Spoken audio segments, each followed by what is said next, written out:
A very good morning to all the students. Today we start with our fourth chapter, time series. Now, why we are studying this time series? Suppose a manufacturing company wants to predict what will be the demand of its product in the next year. Okay, to find out what will be the demand of that product, he will uses the time series. Suppose another one is an investor wants to know what will be the fluctuation in the share prices so that he can decide that he should purchase or sell these certain shares. Mean suppose an investor, कोई investor है, उसे पता लगाना है कि उसने अपने share cell करने चाहिए या परचेस करने चाहिए, तो वो क्या करेगा, शेयर प्राइजेस का क्या देखेगा, फ्लक्चुएशन देखेगा, बट किसके through the time series. Means इसमें क्या होता है, टाइम सीरीज में एक वेरिएबल ऑब्जर्व किया जाता है over a period of time is called as the time series. Okay, now what is the definition of the time series? Time series is a sequence of observation made on a variable at regular time intervals over a specified period of time. Means what? Time series क्या होता है, मतलब कि data collect करना। Okay, मतलब जो भी sequence of observation, मतलब सीक्वेंस ऑफ डेटा जो हम बनाते हैं, मिलता है कोई भी एक वेरिएबल पे, but regular time intervals over the specific period of time. मतलब क्या है, जो भी स्पेसिफिक पीरियड ऑफ टाइम होगा, मतलब जैसे 5 years और वी कैन से 10 years, जो स्पेसिफिक पीरियड ऑफ टाइम में बट रेगुलर इंटरवल्स में वो डेटा कलेक्ट करना। ओके, जैसे कि मैंने कोई मैं डेटा कलेक्ट कर रही हूँ, बट डेटा कलेक्ट कर रहे हैं जैसे कि 5 years के लिए डेटा कलेक्ट कर रहे हैं। ओके, तो ये क्या हो गया, मेरा एक स्पेसिफिक पीरियड ऑफ टाइम हो गया, बट डेटा कब कलेक्ट करना है, at the end of each year. Okay, मतलब what we are doing, we are collecting the data at the regular time interval, means at the end of the each year. Okay, whenever such data are collected over a specific period of time at regular time intervals, that set of observation is called as the time series. Data collected arbitrarily or irregularly does not form a time series. Means what? जैसे कि हमने कहा कि जो भी data collect कर रहे हैं वो that should be at the regular time interval. Okay, मतलब कि यदि मेरा डेटा कलेक्ट इरेगुलर होगा, मतलब कभी मैंने डेटा कलेक्ट कर लिया 6 month में, कभी मैंने कलेक्ट किया 1 year में। ओके, यदि मेरा जो टाइम इंटरवल है वो बराबर नहीं है, मतलब वो चेंजेस हो रहा है, तो वो टाइम सीरीज फॉर्म नहीं करेगा। ओके, टाइम सीरीज फॉर्म करने के लिए ऑब्जर्वेशन, एक डेटा कलेक्ट करने टाइम सीरीज का, तो वो ऑब्जर्वेशन कैसा होना चाहिए, it should be collected at the regular time interval. मतलब जो भी गैप है डेटा कलेक्ट करने की वो बराबर एग्जैक्ट फिक्स्ड रेगुलर होनी चाहिए। Okay, there will be no changes, there will be no irregularity in the while collecting the data. Okay, now let us see an example of the time series. First one is monthly, quarterly or yearly production of an industrial product. Okay, suppose कोई industry है। Okay, अब industry है, industry को उसका कोई product है, उसका production plan करना है फॉर द फ्यूचर। ओके, अब फ्यूचर में उसको प्लान करना है, तो वो क्या करेगी, वो अपना जो प्रोडक्ट है उसका कितना डिमांड था पास्ट में, उसके बेसिस पे वो क्या करेगी, फ्यूचर में उसका प्रोडक्शन प्लान करेगी। ओके, वो जो पास्ट में डेटा कलेक्ट करेगी वो it should be monthly, quarterly और the yearly production depend upon that condition. Okay, वो मंथली भी कर सकती है डेटा कलेक्ट, या फिर क्वार्टरली, या फिर वो ईयरली भी प्रोडक्ट कि डेटा कलेक्ट कर सकती है, जिससे वो डेटा, वो प्रोडक्ट का फ्यूचर में कितना प्रोडक्शन करना चाहिए वो प्लान कर सकते हैं through an time series. Okay, next one is the monthly sales in the departmental store. Suppose का डिपार्टमेंटल स्टोर है और हमें पता लगाना है डिपार्टमेंटल स्टोर में कितना सेल्स हो रहा है। ओके, तो क्या करेंगे, हर मंथ का डेटा कलेक्ट करेंगे। ओके, कोई मंथ में डिपार्टमेंटल स्टोर में ज़्यादा सेल हो रहा है, कोई मंथ में कम हो रहा है, ओके, तो इसके थ्रू हम क्या कर सकते हैं, फ्यूचर में प्रेडिक्ट कर सकते हैं कि हमारा जो डिपार्टमेंटल स्टोर का जो सेल है इस मंथ में कम है, इस मंथ में ज़्यादा है। मतलब हम प्रेडिक्ट कर सकते हैं कि कौन से मंथ में हमारा डिपार्टमेंटल स्टोर में सेल ज़्यादा होता है, कम होता है, by seeing our past values. Next is the daily closing price of share at the stock exchange. Mean suppose मुझे अपना जो शेयर्स है वो उसमें पैसे शेयर्स है उसे सेल करना है या परचेस करना है। ओके, सेल करना है या परचेस करना है किसके ऊपर डिपेंड होगा, शेयर मार्केट के क्लोजिंग प्राइस पे। ओके, यदि शेयर मार्केट ज़्यादा है तो मैं क्या करूँगी, अपने शेयर्स सेल करूँगी। ओके, यदि शेयर प्राइसेस का जो प्राइस है वो कम है मैं क्या करूँगी, शेयर खरीदूँगी, परचेस करूँगी। ओके, मतलब हम क्या देखेंगे, उसकी जो प्राइजेस है, मतलब हम वो जो फ्लक्चुएशन कब हो रहा है, क्या हो रहा है, पास्ट फ्लक्चुएशन देख के अपना जो भी शेयर है परचेस करना है या फिर सेल करना है वो पास्ट फ्लक्चुएशन देख के we will do our whatever we want to do. Okay, मतलब जो पास्ट में जो भी फ्लक्चुएशन हुआ है उसको कंसीडर करके हम फ्यूचर में हम प्रेडिक्ट कर सकते हैं कि हमें क्या करना चाहिए, वो मंथ में शेयर सेल करना चाहिए या परचेज करना चाहिए। Next is the uses of the time series analysis. The uses, before starting the uses, the main objective of time series analysis is to understand, interpret, and access the chronological changes in the value of the variable in the past so that reliable prediction can be made about its future value. मतलब वही बताया मैंने कि objective, main objective क्या होता है time series का, कि समझना, इंटरप्रेट करना, मतलब पता लगाना, और it should be in the chronological order. Means यदि वो हम ले रहे हैं वैल्यूज़ तो वो हमेशा, जैसे हम ईयर्स में ले रहे हैं तो वो क्या होना चाहिए, जैसे मैंने 2010 लिया तो 10 के बाद एक साल का ईयर का डिफरेंस ले रहे हैं तो 11, 12, 13, 14 मतलब बराबर ईयर्स में इंक्रीज होना चाहिए। ओके, या फिर मैंने 2 साल का डिफरेंस लिया, जैसे 2010 के बाद में 2 साल का डिफरेंस मीन्स 2012, फिर 2014, 16, मतलब जो डिफरेंस होना चाहिए वो कैसे होना चाहिए, इक्वल होना चाहिए। Means it should be the chronological order में होना चाहिए। ओके, तो हमारा मेन ऑब्जेक्टिव क्या होता है टाइम सीरीज का, कि अंडरस्टैंड करना, पता लगाना कि क्या है पास्ट में चेंजेस हो रहे हैं वेरिएबल में, so that we can predict the reliable prediction will be made in the future. Okay, now what will be the uses? It is useful for studying the past behavior of a variable.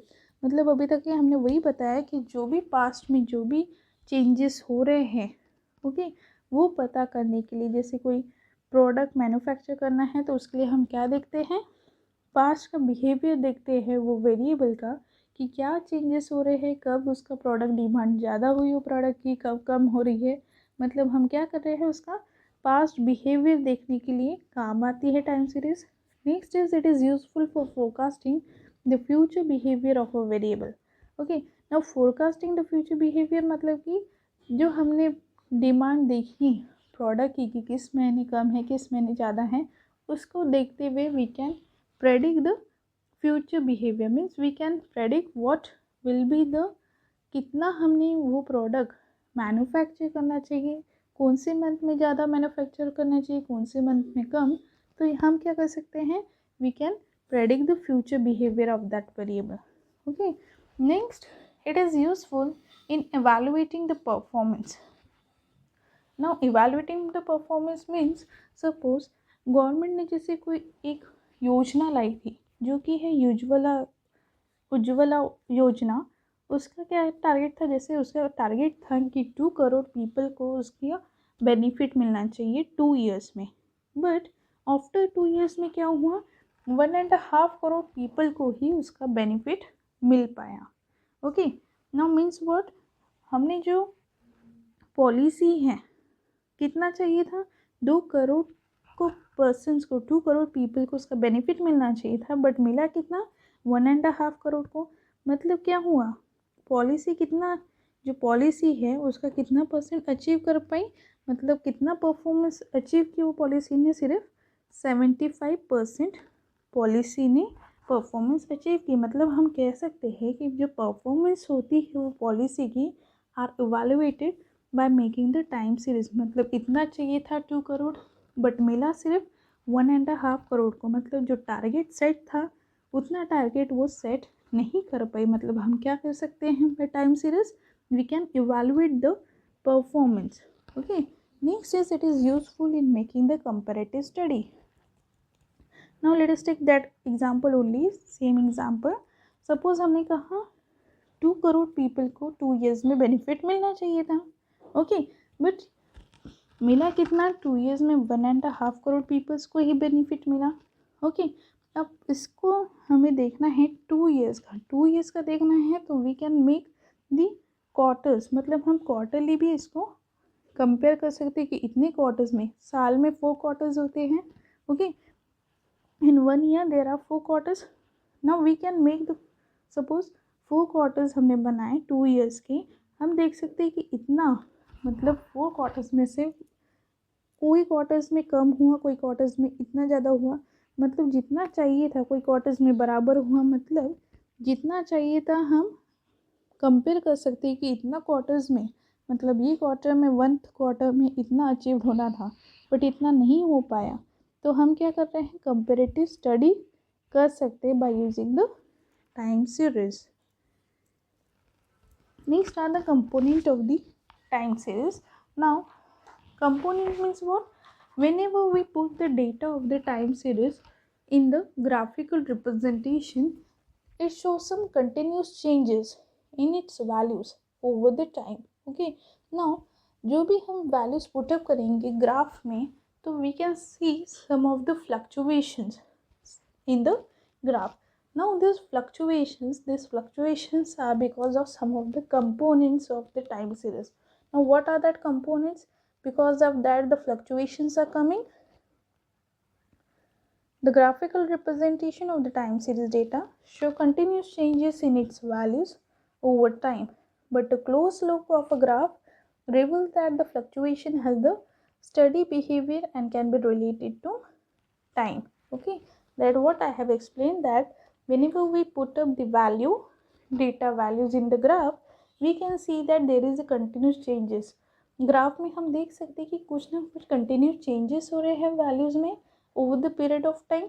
Okay, but if we look at a graph that shows that there is a fluctuation, in the data values over the period of time, but these fluctuations are due to some of the components of the time series.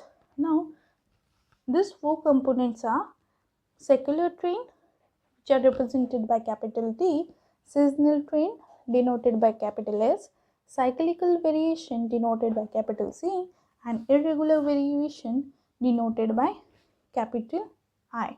Okay, now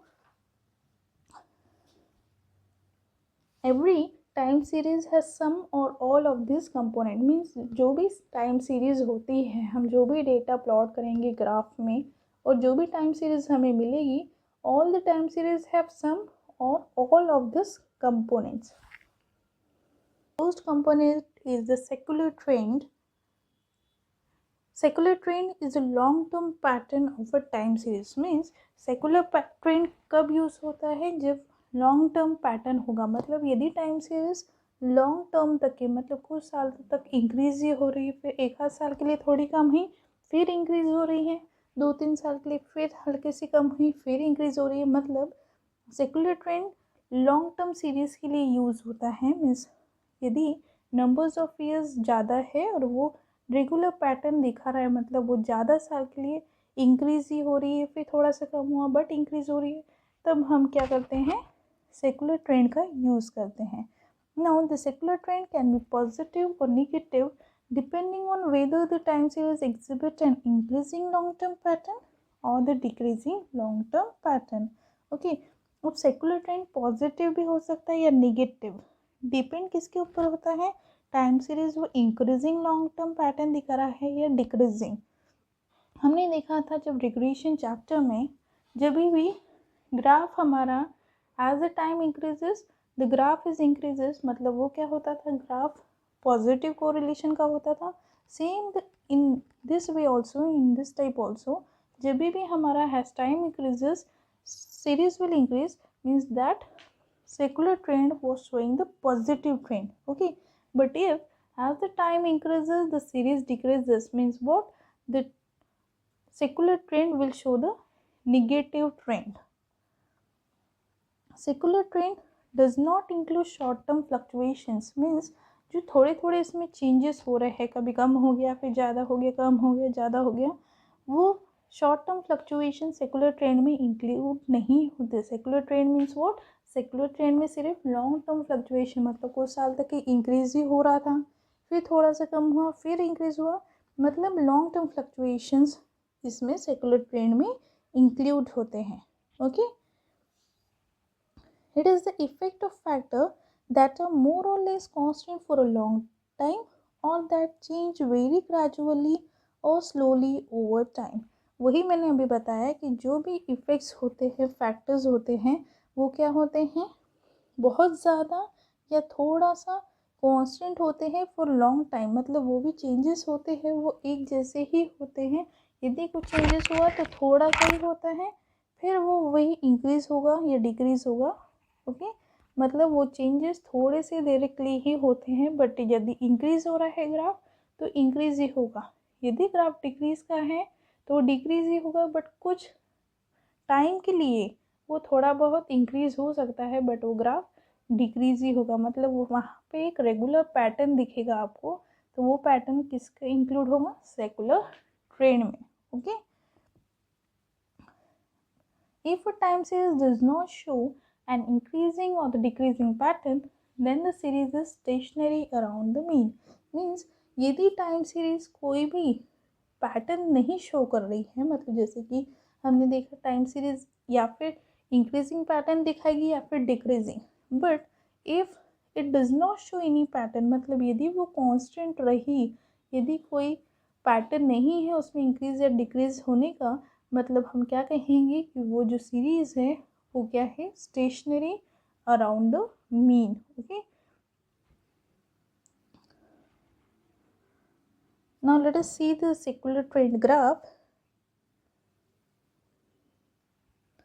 In this graph, if we see that on the x-axis we have taken the year 2010, 11, 12, 13, 14 up to 2018, and on the y-axis we have taken the sales in lakhs. Okay, if we see the graph of this of the data, we can see that it is increasing in 2011, थोड़ा increase हुआ, फिर 2012 में क्या हुआ, ज़्यादा increase हो गया।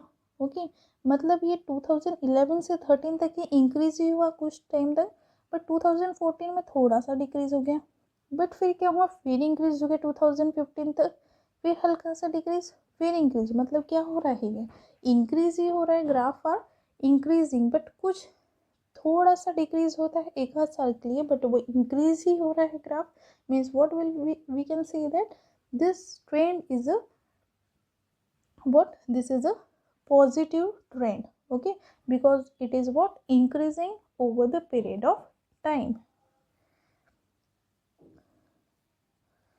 Now if we see the graph of this, here in x-axis there is a year 2000, 2001, 2, 3, 4 up to 2008, and in the y-axis there is a sales in turn. Okay, if we see in 2001, the graph is in the data point is in the 50, and in 2012 it is something about 36.5, means what, the graph is decreasing from 2001 to 12.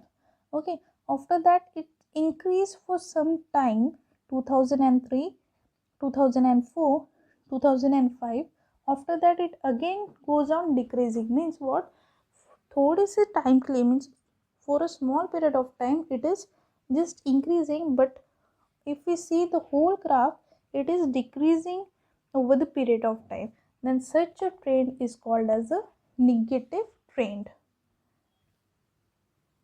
The next is the seasonal variation, which is represented by capital S.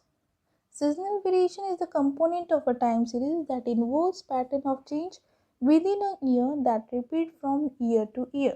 Mean जो seasonal variation होता है ये सिर्फ एक year के लिए होता है. ओके, अब ये जो सीजनल वेरिएशन होता है ये क्या इंक्लूड करेगा, जैसे कि फाइनेंशियल, इकोनॉमिक और बिजनेस एक्टिविटीज़ होती हैं वो सब इसमें इंक्लूड होता है. बट जो पीरियड होता है वो विद इन अ ईयर का होता है, जैसे कि मंथली हो सकता है, क्वार्टरली हो सकता है. ओके, मतलब जो भी डेटा है, जो भी चेंजेस होंगे वो मंथली या क्वार्टरली में होंगे, बट वो ईयर टू ईयर रिपीट होंगे. Okay, for example clothes and fire crackers are in great demand during Diwali. जैसे कि हमें पता है क्लोथ्स और फायर क्रैकर्स इनकी क्या डिमांड होती है, ड्यूरिंग दिवाली सीजन में ही होगा. बाकी सीजन में फायर क्रैकर्स का ज़्यादा उतना डिमांड नहीं रहता. ओके, वैसे ही जैसे कि हम कह सकते कूलर्स है, कोल्ड ड्रिंक है, फैन, आइसक्रीम, ये क्या है, ग्रेट डिमांड में होते हैं during the summer.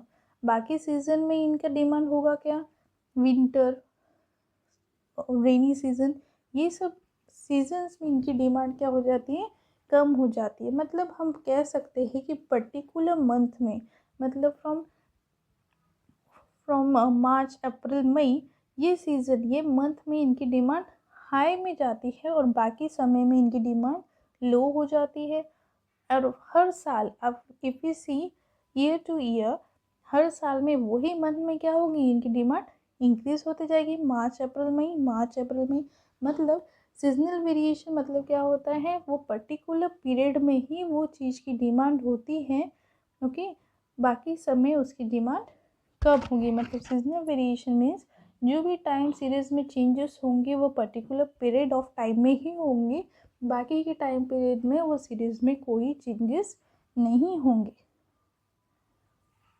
The period of the seasonal variation can be a month, a week, a day or even an hour. जैसे कि मैंने बताया कि जो भी सीजनल वेरिएशन का जो पीरियड होता है, मतलब जो चेंजेस होंगे वो मंथ भी हो सकते हैं, वीक भी हो सकते हैं, या फिर day or even an our. मतलब जो भी चेंजेस हो रहे हैं सीरीज में वो मंथ में भी हो सकते हैं, वीक में या डे में, and even an our. But वो जो सीजनल वेरिएशन का जो टोटल ओवर पीरियड होता है वो विद इन अ ईयर का ही होता है, मतलब एक साल से कम का ही होता है. Now let us see the seasonal variation graph. If we see this, here this on the x-axis, if you see that 1, 2, 3, 4, these are the 4 years, and 1, 2, 3, 4, ये जो 4 है ये 4 क्वार्टर्स है ऑफ द 1 ईयर. नेक्स्ट जो 1, 2, 3, 4 है ये 4 quarters है second year के. वैसे 1, 2, 3, 4 है ये 4 quarters of third year, and 1, 2, 3, 4 again last is the 4 quarters of the fourth year. Means यहाँ पे हम क्या कर रहे हैं, 4 ईयर्स का हम डेटा कलेक्ट कर रहे हैं. Okay, and if you see the graph of this, if you see on the second quarter में जो डेटा वैल्यू है क्या है, वो डिक्रीज हो रही है, but on the fourth quarter it is increasing. Okay, जैसे कि हम कहें, जैसे कि स्वेटर्स है. ओके, अब ये स्वेटर वगैरह की जो डिमांड होती है वो कब आती है, हमारी फोर्थ क्वार्टर. मतलब कि जैसे कि हम कहेंगे अक्टूबर, नवंबर, दिसंबर. ओके, ये मंथ में क्या है, उसकी डिमांड सबसे ज़्यादा हो जाती है. मतलब 4 क्वार्टर में उसकी डिमांड क्या हो गई, इंक्रीज़ हो गई. और बाकी इसमें फिर जैसे जैसे सीजन्स ये हो रहा है, जैसे गर्मी का सीज़न आता है, जैसे if you see the first quarter is about January, February, March, April. फिर सेकेंड क्वार्टर है अप्रैल, मई, जून, जुलाई. मतलब सेकेंड क्वार्टर में डिक्रीज हो गया है ना, स्वेटर की डिमांड समर्स में नहीं रहेगी, मतलब उसका डिमांड कम हो गया. फोर्थ क्वार्टर में इंक्रीज हो गया. वैसे ही next year if we see on the second quarter again it is decreasing, but if we see in the fourth quarter it is increasing. वैसे ही थर्ड ईयर में हम देखें तो सेकेंड क्वार्टर में क्या हो रही है, डिक्रीज हो रही है डिमांड, और फोर्थ क्वार्टर में इंक्रीज. मतलब ये क्या हो रहा है, डिमांड पर्टिकुलर टाइम में ही इंक्रीज हो रही है और वो पर्टिकुलर टाइम में डिक्रीज हो रही है. मतलब हम कह सकते हैं कि वही पीरियड में हर साल चेंजेस हो रहे हैं टाइम सीरीज में, बट वो ऐसे ग्राफ को हम क्या कहेंगे, seasonal variation graph. Now let us see the next, the cyclical variation which is denoted by capital C. cyclical मतलब जैसे नाम बता रहा है, cyclical मतलब साइकिल के थ्रू, मतलब वही प्रोसेस रिपीट होगी. Cycle variation is a long-term oscillatory movement in values of a time series. Now cyclical variation होते हैं, ये long term variations होते हैं, मतलब कि बहुत सालों के, we can say 2 to 3 years, 4 years. Okay. Cyclical variations occurs over a long period, usually several years, if seasonal variations occurs within the year. One complete round of oscillation is called a cycle. मतलब कि जो cyclical हमने देखा, seasonal variation क्या होता है, within an year का होता है, एक साल से कम का होता है. बट जो cyclical variations होते हैं वो क्या होते हैं, it will be over the long period of time. मतलब जो भी changes होते हैं, साइक्लिकल वेरिएशंस किस लिए यूज़ होता है, बिजनेस के लिए या फिर इकोनॉमिक कंडीशंस के लिए यूज़ होता है, इकोनॉमिक एक्टिविटीज़ के लिए. तो ये जो भी बिजनेस में जो भी एक्टिविटीज़ चेंजेस आते हैं वो आते हैं और एकदम से नहीं ही चेंजेस हो जाते हैं. वो क्या होते हैं, जो भी चेंजेस है वो बहुत सालों तक के होते हैं. मतलब या फिर बिजनेस में डिमांड इंक्रीज़ हुई फिर डिक्रीज़ हुई कुछ फैक्टर्स से, मतलब ये जो पीरियड होता है इसका साइक्लिकल वेरिएशंस का, वो क्या होता है, कुछ सालों का होता है, मतलब 5 to 10 years और even the longer duration than that. Cyclical variations are observed in almost all time series related to economic or the business activity, where a cycle is known as business cycle or trade cycle. जैसे कि मैंने बताया कि cyclical variation कहाँ पे देखा जाता है, it is seen in the business or the economic activities. Okay. और जो पूरा कंप्लीट साइकिल होता है, जैसे कि बिजनेस में क्या होता है, बिजनेस में हमारा जो बिजनेस है वो पीक पकड़ता है, फिर वो डिक्रीज़ हो जाता है because of some factor, business में लॉस हो जाता है, फिर वो रिकवरी करता है, फिर वो अपनी बिजनेस में पीक पकड़ता है, फिर कुछ फैक्टर्स के कारण फिर लॉस होता है. मतलब ये पूरी कंप्लीट एक साइकिल होती है. तो ये साइकिल को क्या कहते हैं, बिजनेस साइकिल और the trade cycle. Now, a typical business cycle consists of following 4 phases. मतलब जो भी business cycle होती है उसमें 4 phases होते हैं. First is the prosperity, next is the recession, next after that is the depression and the last is the recovery. If we see the graph of this business cycle, we can see that पहले क्या हुआ, business में loss था. Okay. As the time increases क्या हो रहा है, पहले लॉस था, फिर बिकॉज ऑफ सम कंडीशंस कुछ पैरामीटर्स से क्या हुआ, प्रॉस्पेरिटी आई. ओके. मतलब प्रॉफिट हुआ बिजनेस में, फिर रिसेशन आया मीन्स डिक्रीज हो गया कुछ, फिर डिप्रेशन मीन्स लास्ट लॉस में हो गया, फिर कुछ रिकवरी हुई और फिर क्या हो गई, फिर से प्रॉस्पेरिटी हुआ मतलब प्रॉफिट हुआ, फिर रिसेशन मतलब ये जो पहाड़ी जैसे पिक टाइप माउंटेन टाइप होता है जो cycle, we can say that type of cycle. मतलब वो पूरा complete cycle, prosperity, recession, depression, recovery, फिर से prosperity, recession, depression, recovery, फिर से prosperity, मतलब ये पूरे complete cycle को क्या कहते हैं, business cycle और the trade cycle. Now the last one is the irregular variation, capital I, or we can say that the random variation. Now what is the irregular variations? Irregular variations are unexpected variation in time series caused by unforeseen events that can include natural disasters like flood or famines, political events like strikes or agitation, other events like pandemic COVID-19. Means irregular variations कब आते हैं, जैसे कि कोई चीज़ है, किसी का कोई डिमांड ही नहीं है बट कुछ कंडीशंस ऐसी आ जाती है उससे उसका डिमांड क्या हो जाता है, एकदम से इंक्रीज़ हो जाता है. जैसे कि हमारी अभी की सिचुएशन पैंडेमिक कोविड-19. ओके. अब ये कोविड-19 के कारण क्या हुआ, जो वो टेम्परेचर गन है होती है, आपने देखा होगा टेम्परेचर गन जिससे हम टेम्परेचर नोट करते हैं, इसके पहले उसकी कोई डिमांड थी क्या, कोई डिमांड नहीं थी उसके पहले वो चीज़ की, वो प्रोडक्ट. बट जैसे ही कोविड-19 आया तो वो जो प्रोडक्ट है टेम्परेचर गन उसकी डिमांड क्या हो गई, एकदम से इंक्रीज हो गई।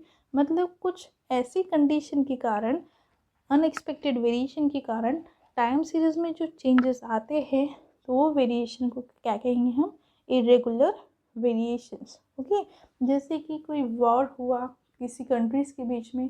ओके, वॉर हुआ तो क्या होता है, चीज़ों के, प्रोडक्ट्स के प्राइसेस क्या हो जाते हैं, इंक्रीज हो जाते हैं। मतलब क्या हुआ, एकदम से कुछ इवेंट्स हुए, मतलब वॉर हो गया, उसके कारण प्राइजेस इंक्रीज हो गए। मतलब जो भी चेंजेस आ रहे हैं अनफॉर्चुन इवेंट्स के कारण, तो वैसे जो भी सीरीज़ बनेगी हमारी, तो वो क्या बन जाएगी, इरेगुलर वेरिएशंस। मतलब कोई सीरीज़ में चेंजेस नहीं थे, but because of some condition, because of some events, वहाँ पे एकदम से चेंजेस होने लगी, तो वो वेरिएशंस को क्या कहेंगे हम, irregular variations. Okay, and it occurs in even shorter time than the seasonal variations. Means जो हमने देखा था सीजनल वेरिएशन क्या होता है, विद इन अ ईयर का होता है। Okay, but irregular variations can occur even shorter period of time from the seasonal variation. मतलब जो इरेगुलर वेरिएशन है उसका जो पीरियड ऑफ टाइम है सीजनल वेरिएशन से भी कम का हो सकता है। It depend upon the conditions. Okay, now the remaining topic we will see in our next class. So that's all for today. Thank you.